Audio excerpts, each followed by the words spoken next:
where we are now. Yeah. Just hold it here. Chin out normal. It's done. You're well. Hope you're breathing well. The one that you really just try. 1, 2, 1, 2. There we go. You can't have to speak into it. Okay. I'm very happy to play host this evening. Thank you all for coming out. Thank you, Kelwyn. Thank you, Kirsten. And I was thinking about it on the way here that I've had quite a fortunate experience with both poets' work and contributions creatively. As a literary scholar, you read and teach Kelwyn every other day, and to be a friend and confidant of Kirsten's is another level of care, and it's another intimate relationship with their work. So I'm very happy in my position as host this evening. To Candace and Kula, not here, but to the comments, thank you for having us. I believe that Kirsten and Kelwyn have come up with an arrangement in which they'll alternate poems, so I think that's going to be a wonderful communication and conversation and coming together of voices. I'm very much looking forward to it. In terms of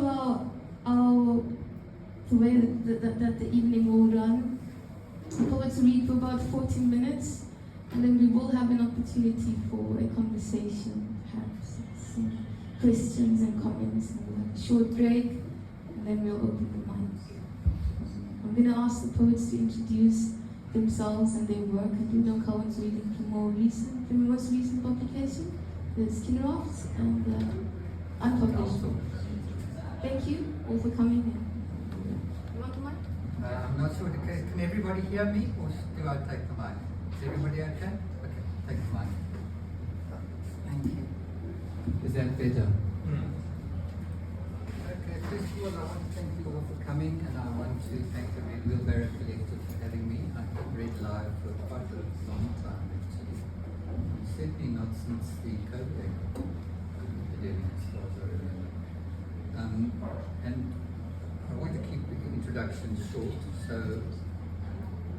Okay, is that better? Okay.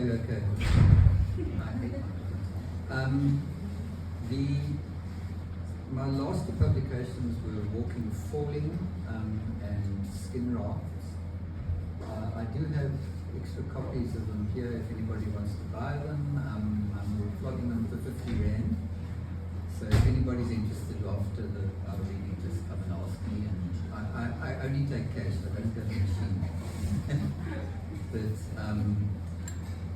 I'll mainly be reading new poems that I've written subsequent to Skin Rafts, which was published a year or so ago. I can't remember exactly when.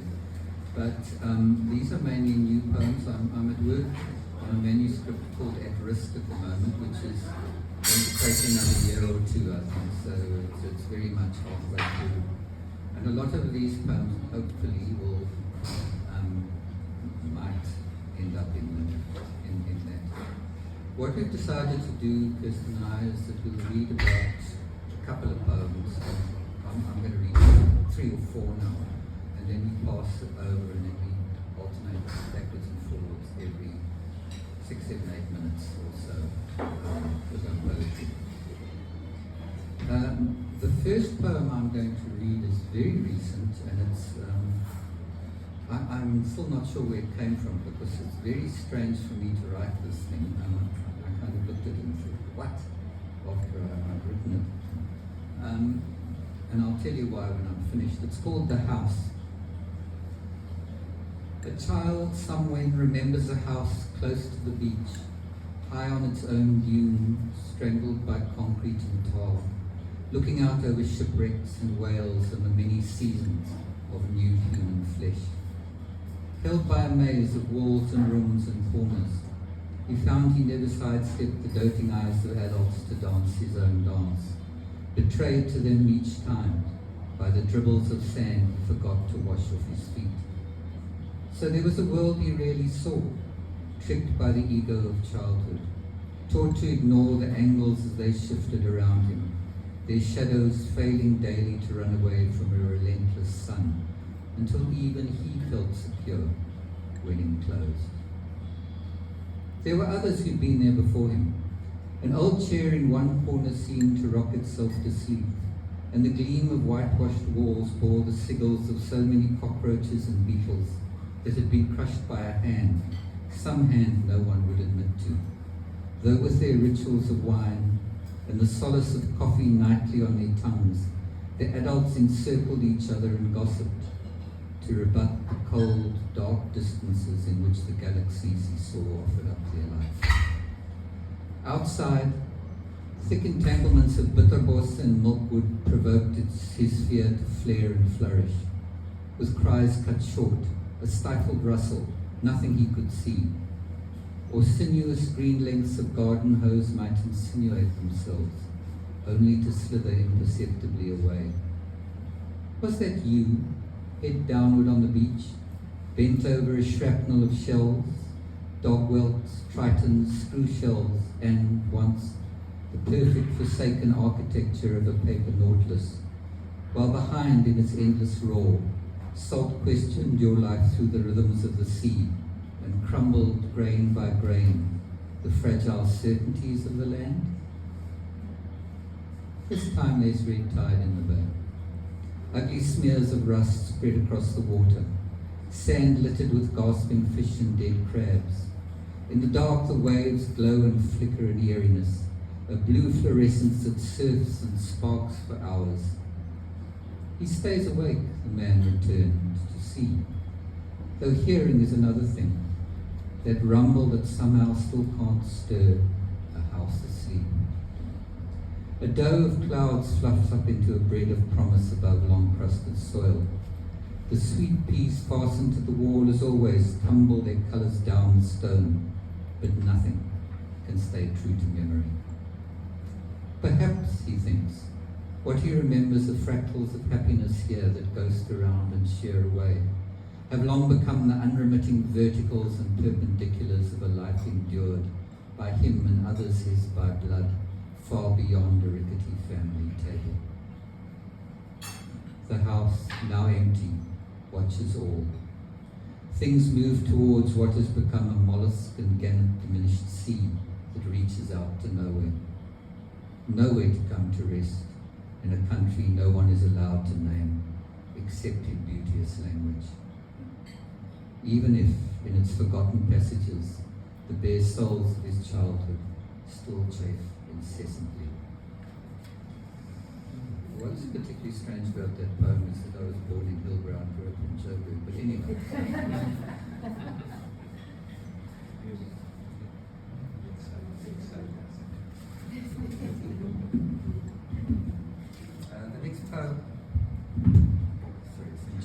The next poem I'll read is from Skinraft. It's called Woodpecker. Woodpecker in the forest's vast closed cupboard raps to get out, but it can't. And the hammering caroms from hill to bowl, from tree to tree, from ear to echo back to. Sorry, I'm actually. I've lost this first one.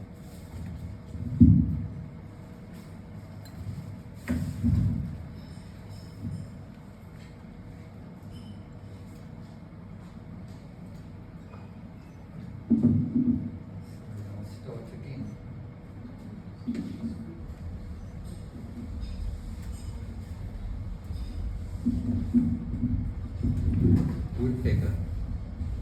Woodpecker in the forest's vast closed cupboard raps to get out, but it can't.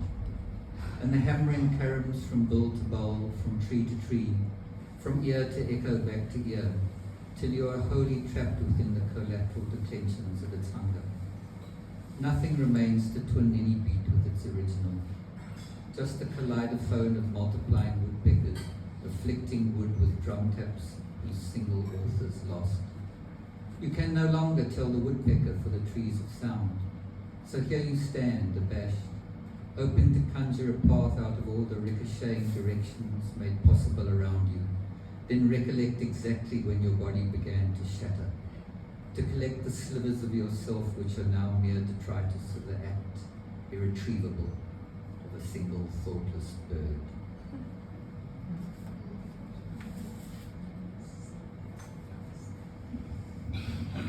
Okay, now this is another new poem. I think this was published either last year or the year before in, sorry about the glasses, either last year or before in an anthology called Global Poetry Today. It's called How to Begin Measuring the World.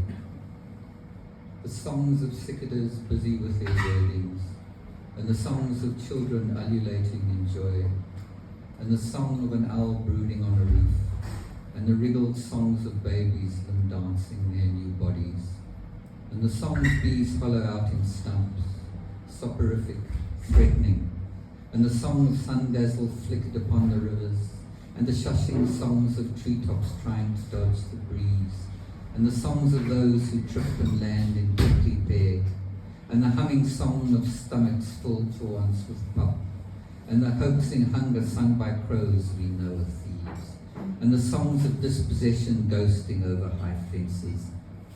Oh, my country, so quickly saddened. And the song every flower finds in a collar after dawn, and the spray songs of wind lifting the sea up in its arms, and the distressed songs of plants popped by too little rain, and the bracket songs of tiny birds not yet quite sure of flight, and the nudging songs of drizzle upon the spines of leaves, and the song and dance that forms around what your eye mistakes for eye, and the acne songs of teenagers howling down the highway, and the songs of Kwaito artists tromp and treadle towing, and the snail songs of everyone who promise that they'll change, and the barbed wire songs of those who won't share the land, and the loud songs of anger scabbing all our skins, and the mock heroic male songs that flex too many muscles, and the songs of old women masticating their untold wisdom, and the songs of dampened thighs locked in infatuation, and the songs of beauty briefly skittering across the mirror. But my country, habitually bereaved, and the stink yodeling from each blink of a cigarette, and the furtive songs of moles forgotten burrowing underground, and the songs of wheelchairs grinding, stuck motionless in sand, and the songs of calabashes striving to burst and let forth seed, and the mistakes sung by a past that tinkles its bones like castanets, and the song lures of poison dissolving slowly in a glass, and the hijacking songs of numbers tattooed noose-like upon a neck, and the implacable songs of loss from a burgeoning of victims, and the dirge cave where our future crouches, weeping for its people, and the songs of dementia when we'll forget just whom we're blaming, and you, deceived so many times, my country, and this song, least of all. Yeah. Thanks.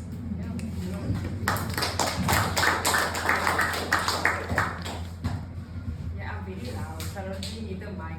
I think everybody heard me say penis and everyone gets uncomfortable. Yeah, so thank you, Finn. I appreciate you. So yeah, I think the work that I'm going to be reading is very, very new. It literally just came out of my journal. It hasn't been edited. I haven't read it. Okay, and I kind of just thought I'd come into the reading with completely new stuff and see how it works. Yeah, I thought it was so funny, like sitting here and looking at Kelwyn with these printed poems and me with my laptop. Like, you know that writing's gonna be very different from each other when it's like that. But okay, so the pieces I'm going to be reading, I think while I was typing them out, I really realized that it touches on kind of when you're in that space of your spirituality is really growing and you're like, you're feeling amazing, but you're also going through these really traumatic experiences and you still feel very much weak, I think is the word. So I'll read a few and then I'll go back to Kelwyn. Genesis. It always begins with love. How Jesus was made and what was the first feeling in the Garden of Eden. It turns into the laughter of a young girl. It lasts longer enough for a fly to find her mouth. She has not learned how to wonder yet. Everything is pretty and she is sure that she has read about her life before. typed out with equal line spacing.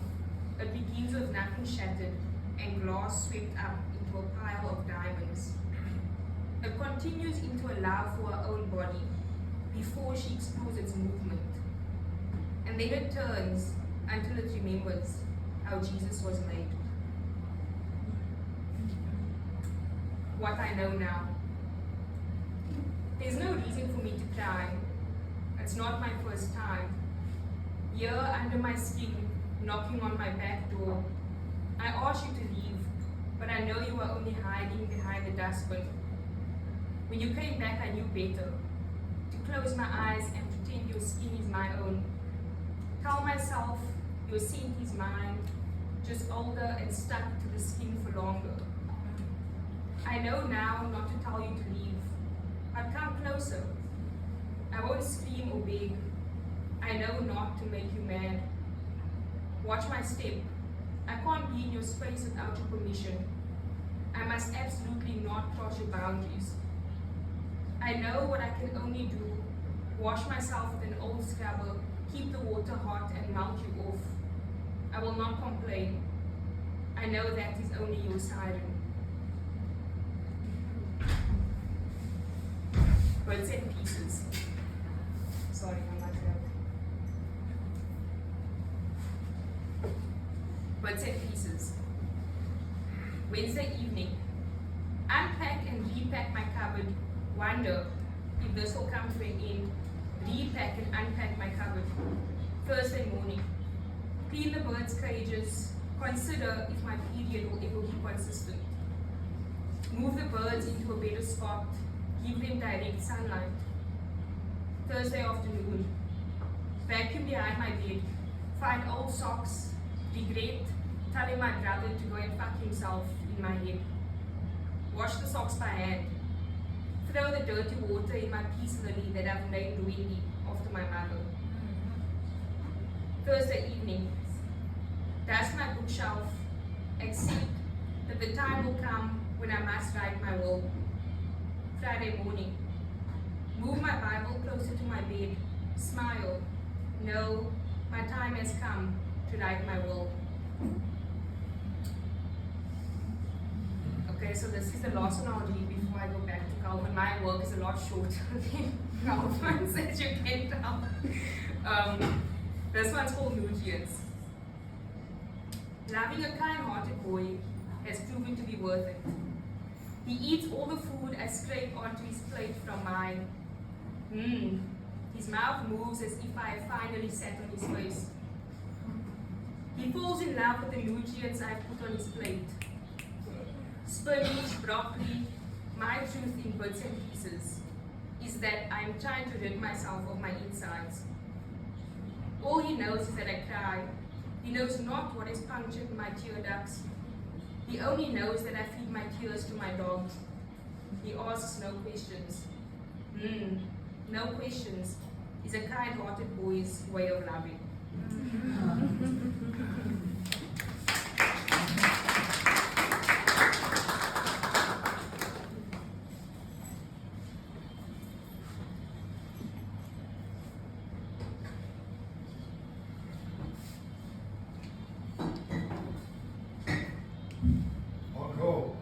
I'm going to do 3 or 4 now.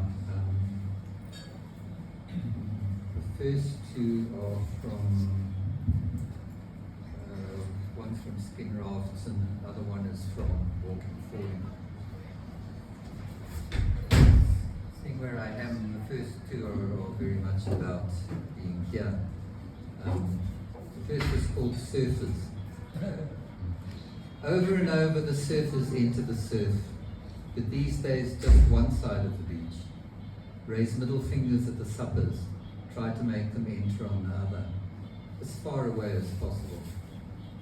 Glared by both sides by enforcers of the rival codes, a girl's supper and boy surfer share a spliff, reclining on a dune, still hot with what sands not yet attended to by dogs. Backwards, forwards, to and fro they inhale, then exhale, grunting with satisfaction. To them it doesn't matter if their peer groups peer, or grumble about wave etiquette. or demand a ban on hydrofoils, or curse each other's sang Freud. Their wetsuits glisten with shucked water as if they had just emerged from their mother's wombs. Neophytes neoprening. Throbbing with discovery of lust, they're explorers, a new Romeo and Juliet setting out in earnest to map the riptides of the flesh and be done with its backwash. The second one's called, well, the second one doesn't have a name. It's an aging surfer lifts one foot, then another, as exercise. Then one leg higher than the other. Becomes an ungainly crane, about to re-enter its native sea with some assurance, or something else, a creature from the Black Lagoon. The third one, meditating in a wetsuit, a young woman in the lotus position contemplates with serenity the nurdle-laden sea. This is from Walking Falling, which was, I think 2017 it was published. And it's called Seafront. I think you might recognize some of this as well. The future wants to show its blurred ideal face, though all the maps where it can materialize are full of holes. Here be monsters. Close by the tides fetch lessons, the waves pleat up and flip the sun's image into a twinkling coinage. All our hearts are out at sea. Excuse me, Captain? Captain? He makes a beeline towards my pity while his friend upbends their shared pupsuck for a final drop. Young enough to be his daughter, the teenager who walks after me, crooning a song, holds out a dusty flail of Proteus. She can still smile, yet may not have their best intentions, eyes occluded in tuk-tuk. Three gym-raddled women break off their conversation to peer out at our slow passage above the rims of cappuccinos. Their mouths open like fish in unison, then close again. Here there's not much for diversion. Shop windows no longer reflect what we may want to be, are just dark caves of clutter, frayed postcards, scrimshaw, T-shirts to proudly proclaim a wearer native. On the beach, the Hulk, they burn the dealers out of rocks on the sand. It's too far for any surge to reach, and bottlenecks wait in ambush for bare feet. A world where opposites blur and coalesce. On one side of the road, a Cuban restaurant and flag. On the other, streamers that proclaim the bonhomie of estate agents. Even the afternoons beclouded. Ladder rack and kids in wetsuits bob in a surge, clawing to stay near shore with chilled white fingers. To be honest, nothing really shifts or changes. Loud hunger tears forever at the throats of gulls. Tourists renew their pilgrimages in summer, while routinely the world falls from us. Who we are is bitten, from teeth chipped and yellow that have nibbled around too many spoons. Each year it's harder to move past incrustations of habit. But after all, I say to the Congolese professor now reduced to touting parking spots for trips, it should be clear to us when Fanon says, then I find that he's no longer listening. Okay, now something short. I've been writing a lot of short poems, believe it or not. This one, I don't think I need to tell you what I'm thinking of. It's called Now Silent. Land where mothers cannot stop cleaning, and children do not break their hearts from crying, but shatter into many pieces more. We search for their limbs in the rubble. And just to continue the mood, this one was published in Muizenberg Review of Books. It's called The Leader's Speeches, and I was actually angry. I think it sounds like it anyway.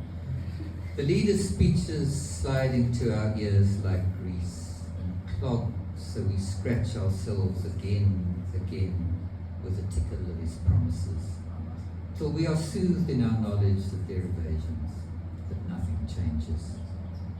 I'm reminded of the lungfish, beslimed and blundering, which at each drought's onset digs into the drying mud to wait, hoping to become invisible, for the rains it prays may, just may, come.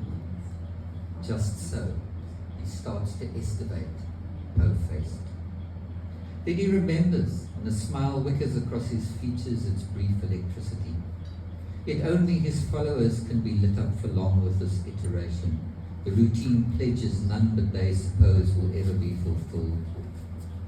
Our cities crumble, and those given them in guardianship bicker in their greed, as the old slogans of liberation peel their paint and crack, shop-worn and potholed as the ruins of commerce and supply our country has become.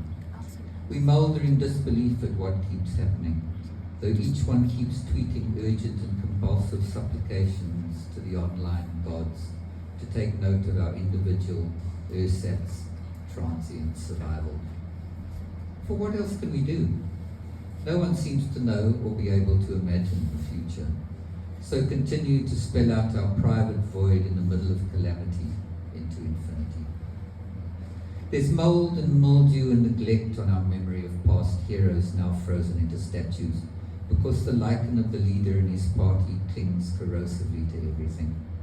On every screen, the pixels reviving the faces that lived history are buffered by mythologies, their courage endured through blood and pain, misspoken. All around us, we see freedom's cuckoos, grown and fattened in nests of tenders and deployments, and the birdship beggars belief.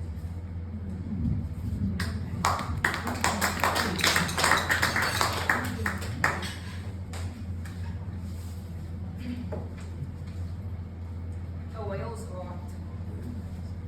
I was swallowed by a whale. For a brief moment, I was part of the Bible. In God's world, everything is human. It bleeds to fill a can of butter beans. I cut my finger, and a whale heart slipped out. I watched it stain my mother's countertops. Nothing mattered.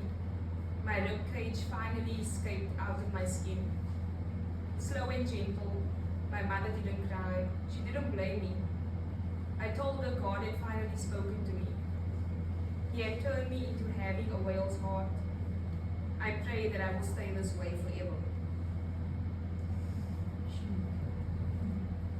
Cut into two. I cut to the core of the tomato. I cut off the skin and wasted the juice on the wooden board. I threw the gooey insides into the bin. I left the bin open. I let the flies come inside. I left the knife inside the fridge for the sticky to solidify. That part was intentional. Although I had no clue what to do with the skin, so I sucked on it until my teeth was a light shade of red, almost pink. I smiled at myself in the mirror, my broadest smile, my widest eyes, my highest eyebrows raised. I stood there in the bathroom, smiling until my cheeks looked fatter and firmer. I wondered, could I ever be possessed, or a killer, or a human trafficker? Could I be something scary? I returned to the kitchen and dig in the dustbin. I disrupt the flies' lunchtime. I suck on the insides of the tomato covered in cigarette ash. I swallow it. Could I ever be something scary?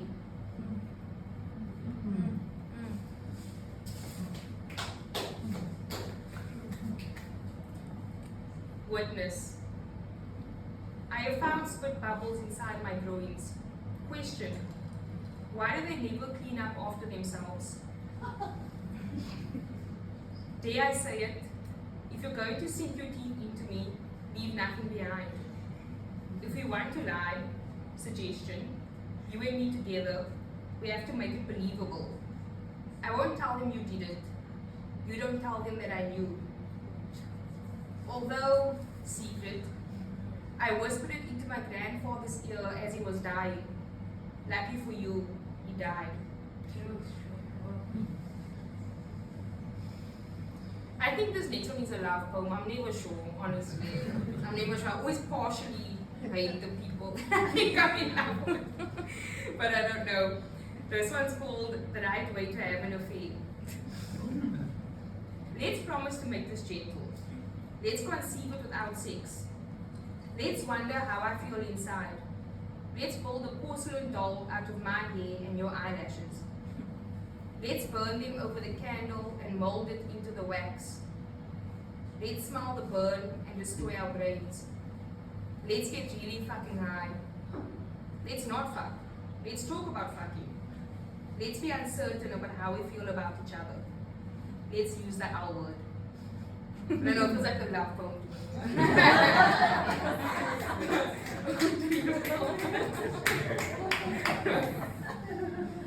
Yes, babe. Okay, this is the last 4 I'm going to do. It's hard to talk about some of this because I've had a bit of a rough year from February to February that I've been kind of cut up in more than one way. So it's interesting that this thing I'm writing now, that there's a very strong sense of mortality in what I'm doing at the moment. And it's actually quite good for poetry. It's not bad for poetry. It's quite good for poetry. But this first one is called Leaving the Dream Time. I rarely ever rhyme, and I feel quite silly when I do. But anyway, Leaving the Dream Time.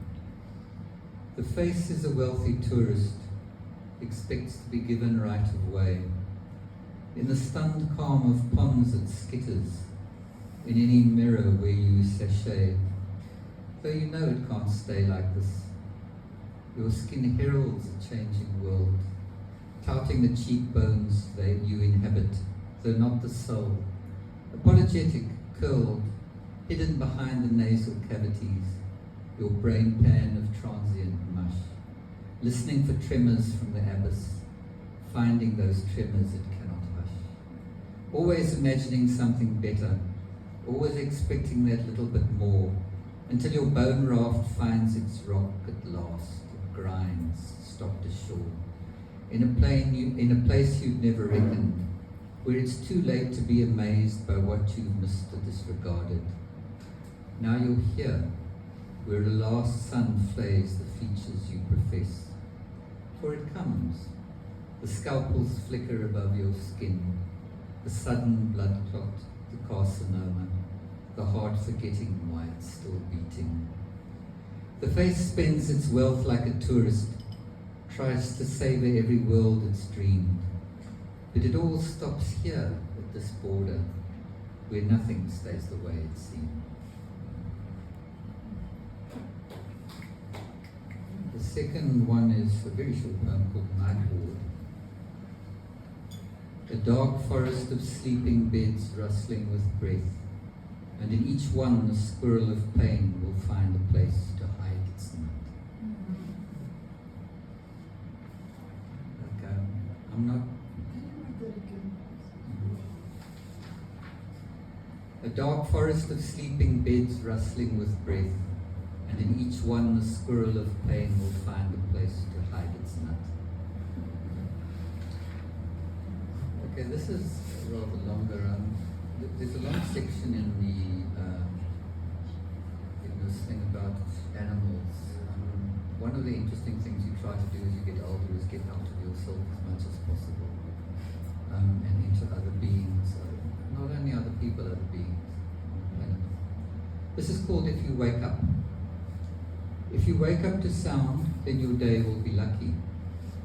Your bed may be empty, but the dawn will be faithful.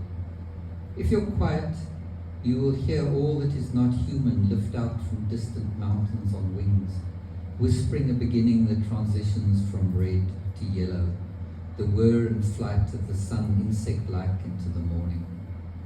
Coeval nations of a planet, creatures to the quick, we must all follow in our body carapaces of skin or fur or shell, and we all know the summoning to life. Breathe in, then out, the embouchure of dawn. Bedazzled, it's time to forget the longing for tales of horizons of sea and sky, but focused more closely. Bees are singing morning into light, though the flowers want to doze and nod their heads for just a few more seconds. Bees sing the morning into their steady business, bumbling with purpose, butting aside the protestations of any calyx coquettish enough to jar open with a promise of undiscovered treasure beneath. Each petal flaunts a different colour, with the sum of it a unity that yells out, summer, summer. The bees sing, and by their song now my tongue finds itself surprised as if coated with pollen, lured to a beauty that tricks words into becoming suitors or blushing brides. Pollen dusts the tongue, though I can't insert mine into the bell of this lily to know what it's like, the chamber hiding that special taunt of sweetness flowers harbour, the incongruity of my stooping, a heart-sickled primate, prayerful and exact, in front of every colour he can find to dream of, and many that he can't. Here I am, my mask of refusal slipping, pollen dusting all my face. There are rumours bees will pass from our world. Perhaps, but the only merciful part of this for me is to be selfish. It's enough for once if today I can stand attuned to their tiny miracle, hearing the hum of life go on, at least for now. Bees have saved and nourished us always. What a dire time this is, that humans must talk of saving bees. Benighted, death-bearing drone, I won't get up from kneeling down among them despite my cracking joints and arthritis, celebrating and mourning all at once the dying of the world I cannot help but love. And for a final one, this is from a set of short poems. This is the last of them. There's again a long section in this book of poems about other writers, and my wife calls them the you poems. But they're not all like this. This is the last. Finished for the night, the cricket pecks away its accordion, burps one final time, leaves for its home in the floorboards. No one will ever find. Thanks very much.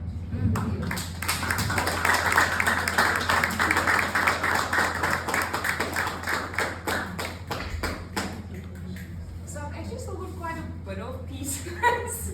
And now I'm like, Kelwyn, I think you have to go through your books and because I actually have quite a bit more. I can manage a couple more if you want to. Okay, cool, because I don't want to like read 1,000. So the next couple of poems my husband calls, now I'm joking guys, I'm single. This poem is called Tea Time. Come here my baby, her throat is scratchy, withering away. Come my baby, I made you a cup of tea. Drink it fast so that mother can rest. Burn the top of your mouth and let your garments develop potholes. If his world crumbles, so must we. Smile, my baby, God is good.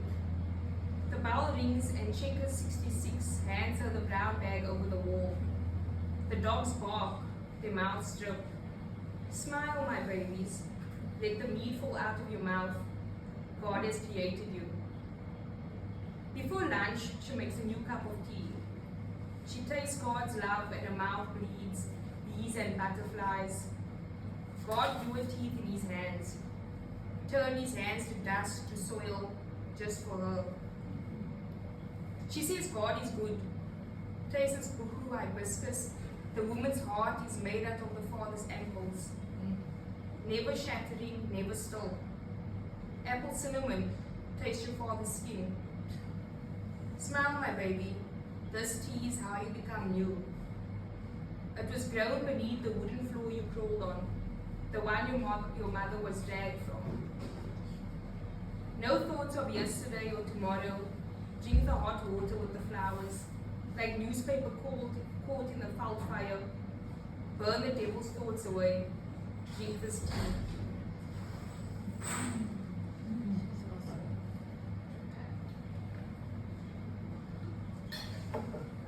Belongings. There is no measurement for something like this. No man can place his fingers on this and determine its success rate. What is kicking inside my stomach is smaller than a baby, bigger than my ovaries. The discomfort is what's growing inside of me. It's covered in fleas. My waist is dripping and my feet are dragging. It's eating my stomach lining and I am disappearing. I have stopped looking for the other parts of myself. What is growing inside me told me it is enough. As a little girl, I checked on the ballerina in my jewelry box to know if she was still singing. Now I put my hands over my stomach to know if what is there is still growing. My body is a small room with a few things that belong to me. What else do we do now when we are capable of having too much?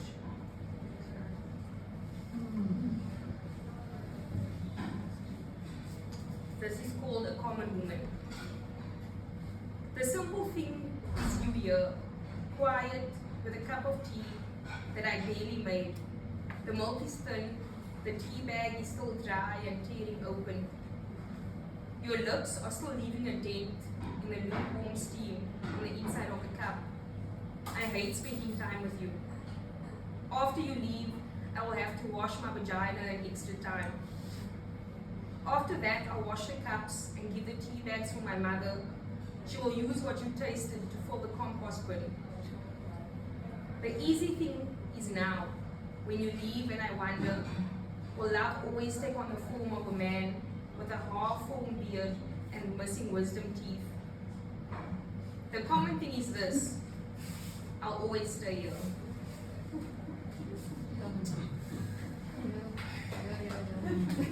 That is a bit funny. This is called poison.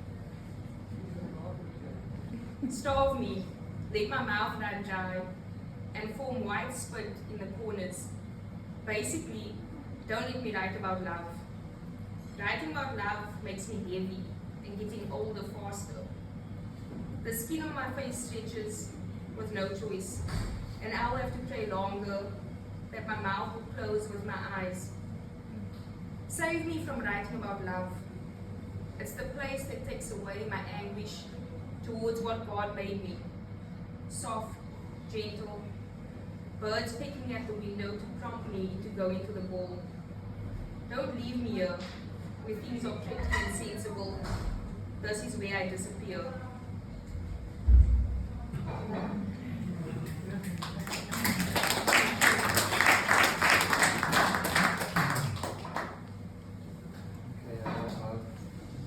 I'm sorry, Poets, I just want to say it's going to get a bit louder.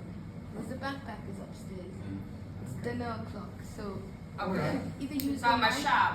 Maybe use the mic, just because Okay. you're going to have a little more disturbance. Okay. You can hear the Europe's coming down. I think I'll do 3 more and that will really be it, because these are kind Sorry, of, Kelwyn. these are all over the place, so you know.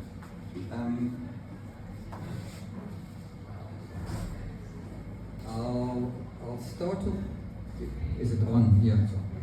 I'll start off with a love poem from Skin Writers.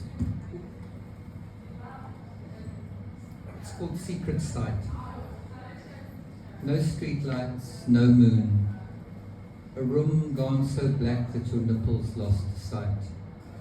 Yet I stroke it with a thumb, its lozenge. Hear your flesh stir as your drowsing steers to a new language. Drifting in the synapses of a world that is now shadow, we lie between dream and dream, a space where 2 bodies are blinded to become one. In my life, I cannot stare past your beauty and see who you are in light. Meaning, I am awake more in the dark. Us here, almost. Only just. Where there is no yea saying, no lamp's brashness will startle me out of finding you. Touch me, I touch you. At last, the shape of things is their face. The second one, I suppose it's a poem. I have a published book of prose poems, and I've had stuff published and stuff that calls itself flash fiction. And I suppose this is the latter. It is actually part of a, God help me, novel I'm working on called Betrayal, a romance. And this is called Dawn. He watched it dying. Deep-bodied, a Socratic thinker's brow like nothing else he'd seen. Reddish, but with a blue spot, a smudge under the eye and a sheen. Was it golden? Around the gills. He had expected the colours to fade after death, but that's not what happened. Its skin seemed to flutter, then strode through wave after wave of colour, green, pink, blue, even as it gasped and its eyes stilled in surrender. What's that fish? It's a dageraad. Don't tell anyone I caught this, please, it's not allowed. Never heard of it. That's Afrikaans? Nee, it's Dutch, I think. Dawn. You just saw why. That night, nothing else to do, he googled until he found the ichthyologist Margaret Smith on YouTube or Vimeo or whatever, who remarked that Chrysoblepus christiceps is the most beautiful of all creatures, as waves of different colours pass over the body in death. So, a fish of revivifying beauty even in extreme agony? It seemed to him increasingly as he read, some sort of visitor, a sign, a blessing he could not quite decipher. Because, long living as it was, after a certain size the individuals changed from female to male. All this seemed miraculous to him. A miracle fish, this, once so abundant on reefs around the coast. Equally mind-numbing the fact that, within a decade and a half, 95% of the species in South African waters had been fished out. He looked past the busy, bent, intent figure, out to where the horizon turned into an uncertainty of haze. Not at sea. At sea.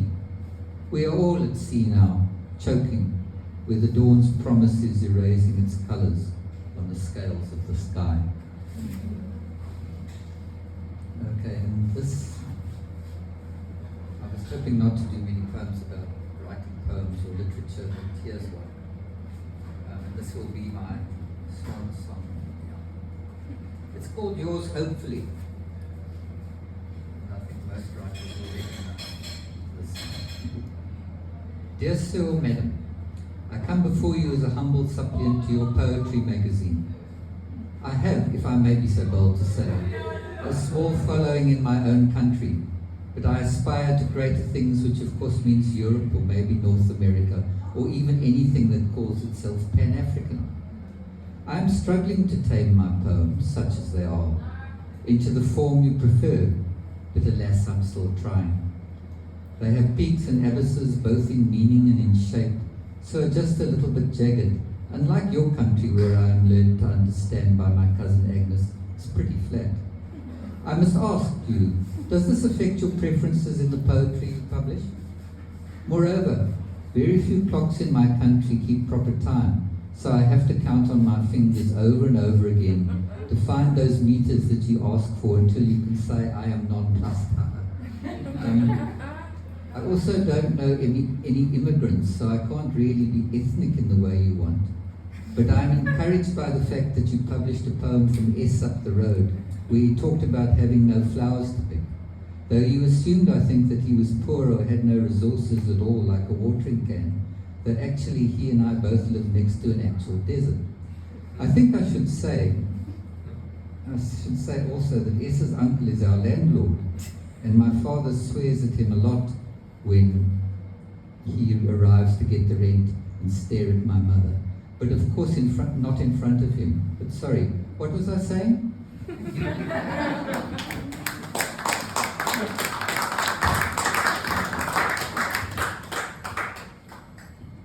wish I had a funny poem now. All of that. I don't think I have any funny poems in this, but okay. Am I not too loud? Am I okay? Just let me know if I'm being too loud. Okay. This is called Communion. Autumn comes and women take their flowers inside to care for, to allow them to turn to dust. They sit beside them and watch, withering away to go back to God, not blinking or sighing or breathing. A mother is meant to watch the color of the petals change. Tell the others it's all losing life. Turn your faces to the sight of ash. The thorns set themselves on fire to keep the father warm. Women hide their children in pots of soil. Now wait for your father, mother says. He will collect the sun he put to rest underneath your skin.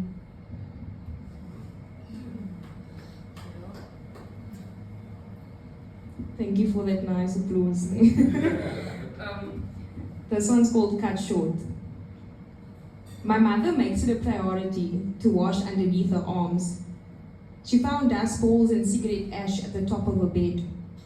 Honest with myself, I know I have loved you long enough to forget when it's time to clean. I'll take some of the blame. But my mother knows her husband eats the cigarettes she leaves for herself in the morning. This is the only way to teach a drunk man a lesson. She lets my father choke, awake coughing, and fearing for his life. We let his face turn a little blue.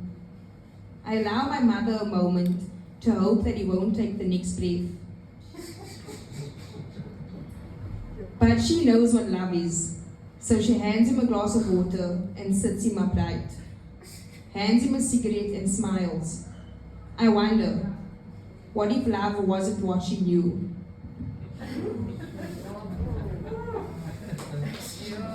Shout out to my dad. Love you. Okay, I really shouldn't laugh about it. It's the wine. I'll blame it on the wine. Okay. This is called Another Almost in Love. The blood of somebody else's heart is dry and nesting between my teeth. I kissed you and left some on your neck. I'm going to watch you scratch at it like a scab. Turn me on. Let's decorate your bedroom with evidence that this isn't my first time. I'll cut down your ribcage perfectly and lay you out onto a plate. We will pretend it's Sunday. Duplicate how I did it the first time. I'll let you declare your love for me. I'll declare mine back. I'll saute you in a pan and prepare you for my family, for their own confirmation that you won't be coming back.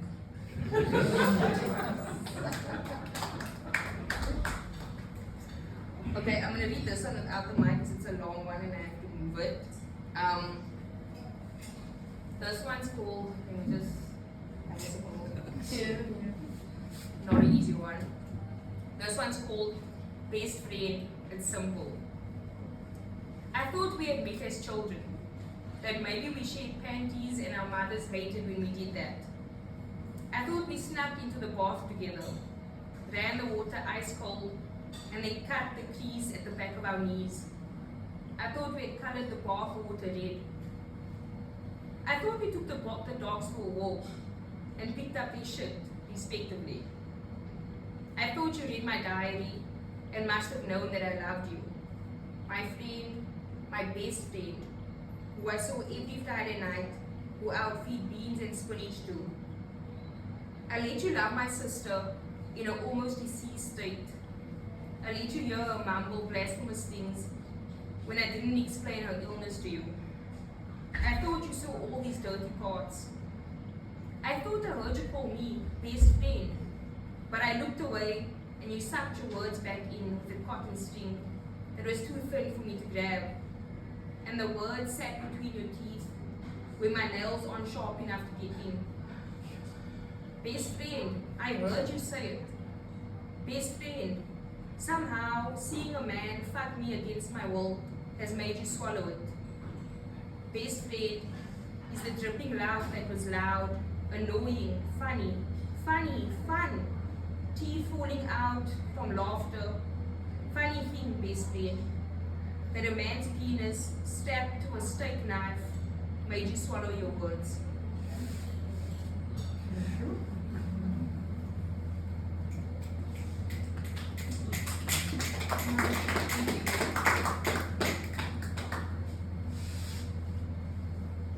Okay.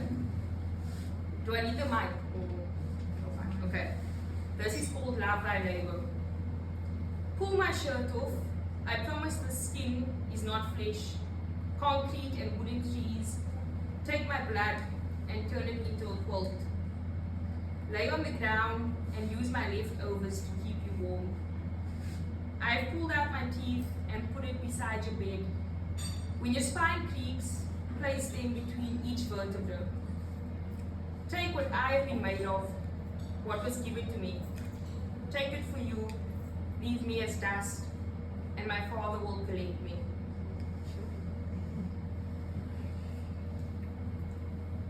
Scraping out the womb.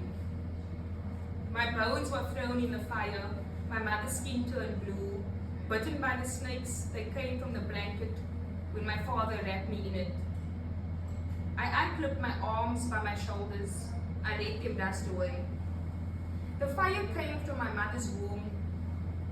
I took it out with me and left a single match. The burn was similar to the smell of sage, but cleaner. My mother took a deep breath in, and out I came, bringing the snakes with me.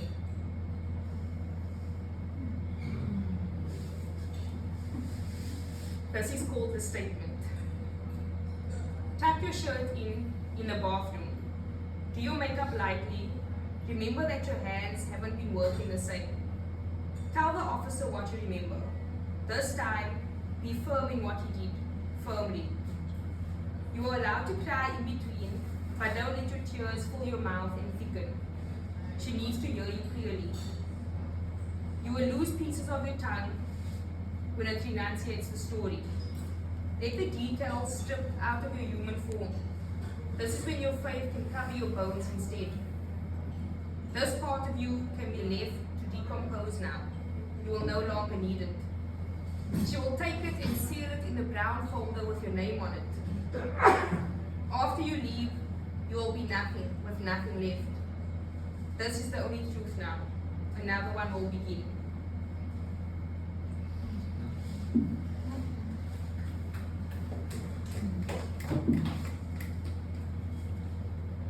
An act of love.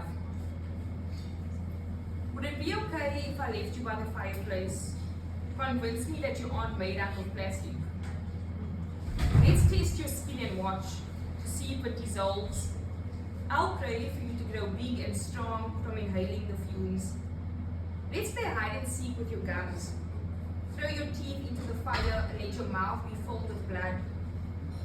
Where is your purple rooftop now? Let me dig my fingers through the clots to find them. Would you mind if I sucked on my own fingers instead of yours? I've heard in my dreams where my mother was that love is chosen. So I cut a hole in my stomach for you to crawl into. It's okay if you stretch it just a little bit. Would you admire me while I cook our dead skin in the pot? I've picked you after I killed them all. I let them fuck me and I told them I loved them, but your blood is the sweetest. Give me a baby and we can starve it to death.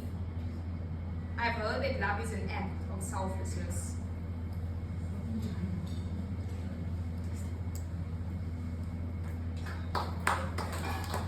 That's my second last one, guys. I promise they're not too long. Okay. I just really want to read the last one. Let's do this one. Okay. This is called the latest one. They want me to write about the latest rape. To call it what it is. Slimy and contagious. I know I have been raped again, but I'd rather talk about butterflies. They say white ones represent your guardian angel.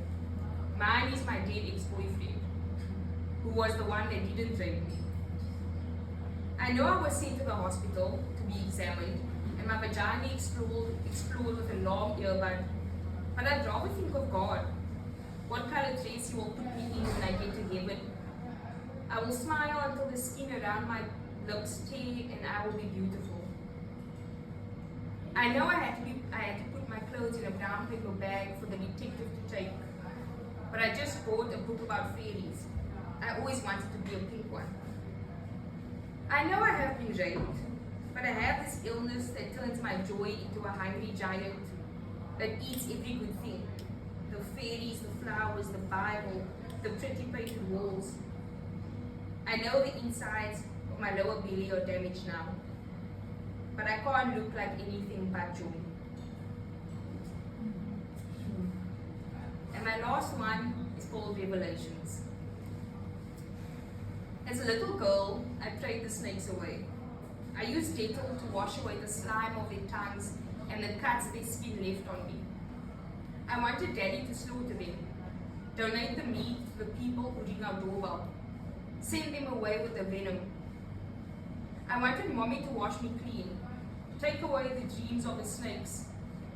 But I prayed last night, and the Father told me to call the snakes back, let them sink their teeth into me, and tell me about love given by earthly men.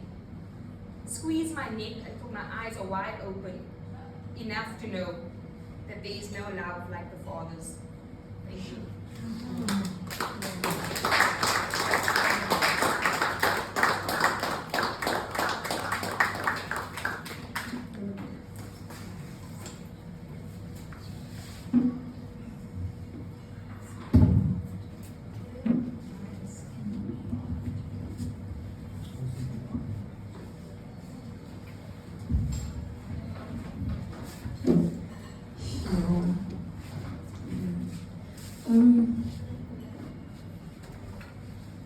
You must first sit and cry before you can think of words to say.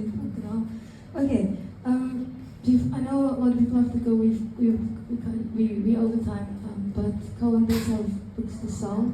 So let's keep this segment of the night a bit informal. If you have anything to say to our poets, if you want to ask anything, I think we can take a maximum of 5 questions, 5 comments. Then we have to move along. But Kirsten, Kelwyn, I think what you teach me, my friend, is that we have to sit with our discomfort and really, allow it to teach us something, which is us. I don't know. I'm still thinking through it, but thank you for your life, and I love you for you. Any questions, comments for Kelwyn and Kirsten before we take a break? So was I gonna buy? Hij was baie pittig. Baie pittig. Baie pittig. I don't know if you caught what does it mean? Wat is hy? Spicy. Spicy. Oh, spicy, sorry. I'm kidding. Are we all just in shock? Yeah. Jockers? Okay. Do you want a mic?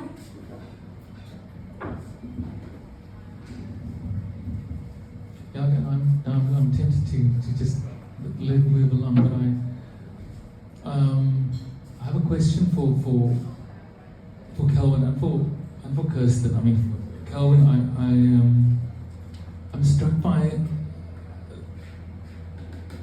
the mantra that nothing changes, and I think it's necessary to hear that. It's a kind of, I feel in your poems that when you say nothing changes, it's kind of meant to spur us into action. It's like it's something that we need to kick against. I wondered if you could say something about that and how that works in your poems, because it's a kind of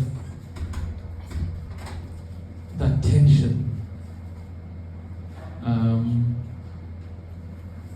And Kirsten, I love the risk. I mean, I feel that I feel that you're at risk and I'm at risk when I listen to your poems, and I wonder, is it something that you consciously put into your work, or is it just something that automatically comes into the poems because of what you've seen and where you've been? Because it feels, they feel like dangerous poems, and I love them for that. Maybe that's about it. Dangerous, yeah. Is it danger or are we being honest? It's poetry and engagement with the soul. It's definitely, it's not an intentional thing when I'm writing them initially, when I'm sitting with my journal and I'm writing it. I've attempted multiple times to write just like happy, not exposing poems, but it doesn't work. I feel like I'm the type of person where I'm desperate to kind of just like lay it all out there, and I don't want to keep anything to myself. And just because of the fact that every experience changes who I am and molds me and my behavior. And I think that when I look at my poems and I go and I edit them, sometimes I do have a moment where I'm like, oh, is this like too exposing? Like, should I? I mean, this is really talking about some personal shit. But then I'm kind of like, I don't know how not to do that. I actually don't know how not to be honest and how not to be blunt and kind of, I mean, it's also in the way I communicate with people. You can ask all my ex-boyfriends.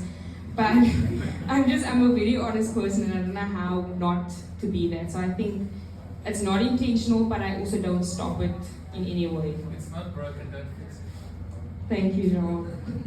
I love you. Please adopt me. Thank you.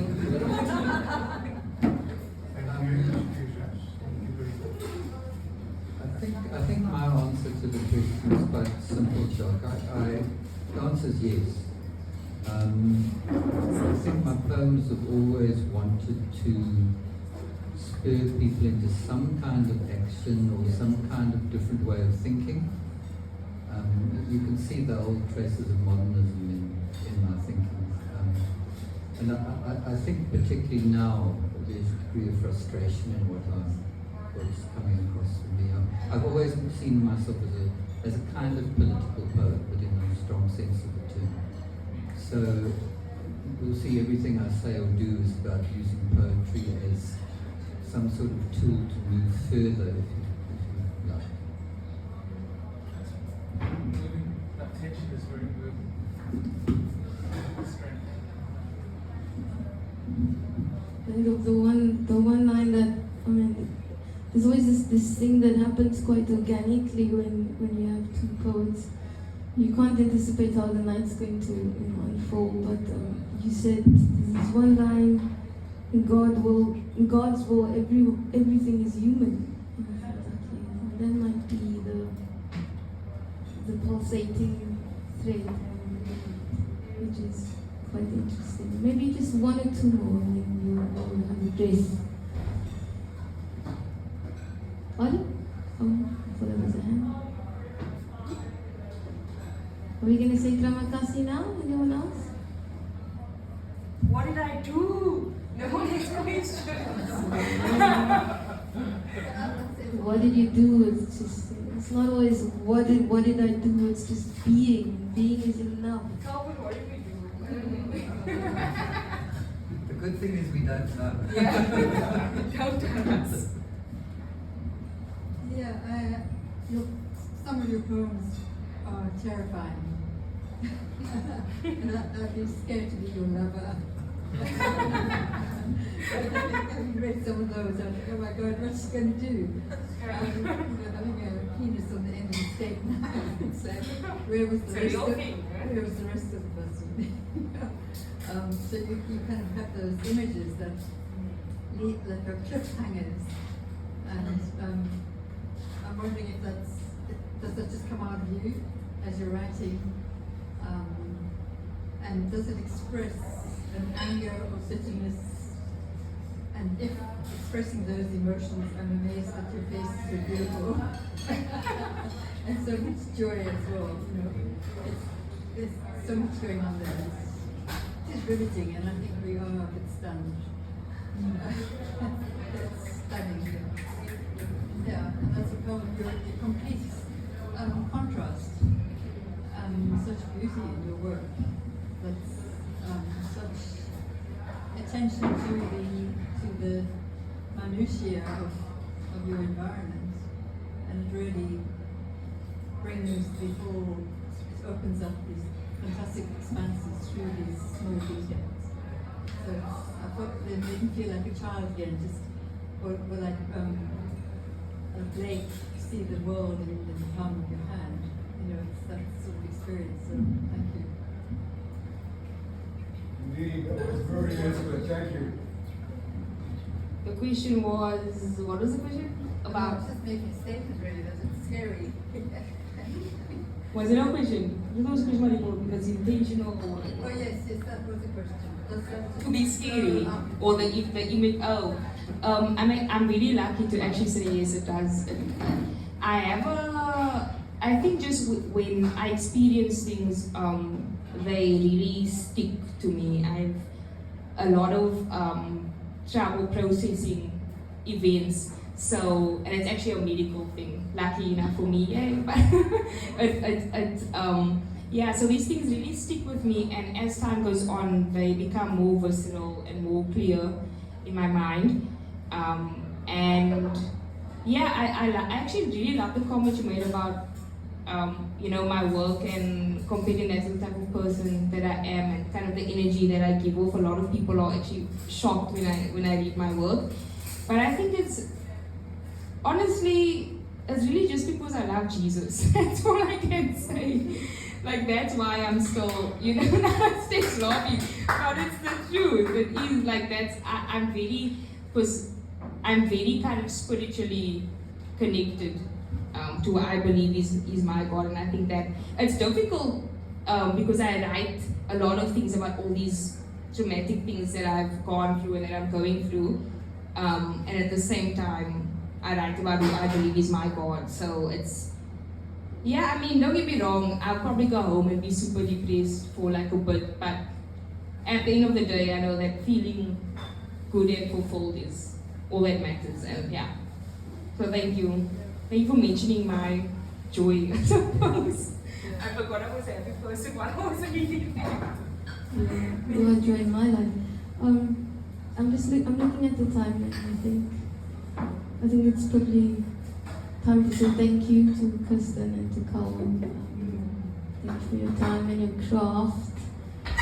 And I hope that, I know there are many writers in this room.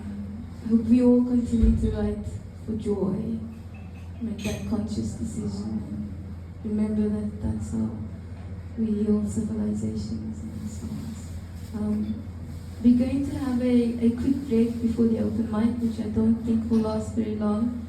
But I'm going to be gratuitous and read this very short Audre Lorde poem just to set us off. It's called Coping. Coping. It has rained for 5 days, running. The world is a round puddle of sunless water, where small islands are only beginning to cope. A young boy in my garden is bailing out water from his flower patch. When I ask him why, he tells me, young seeds that have not seen sun forget and drown easily.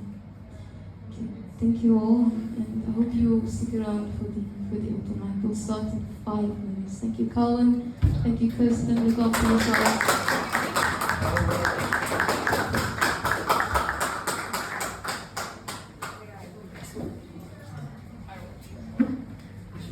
It is 8:52. We'll open the mic at 9 and then we'll stop by 9:05.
Yeah.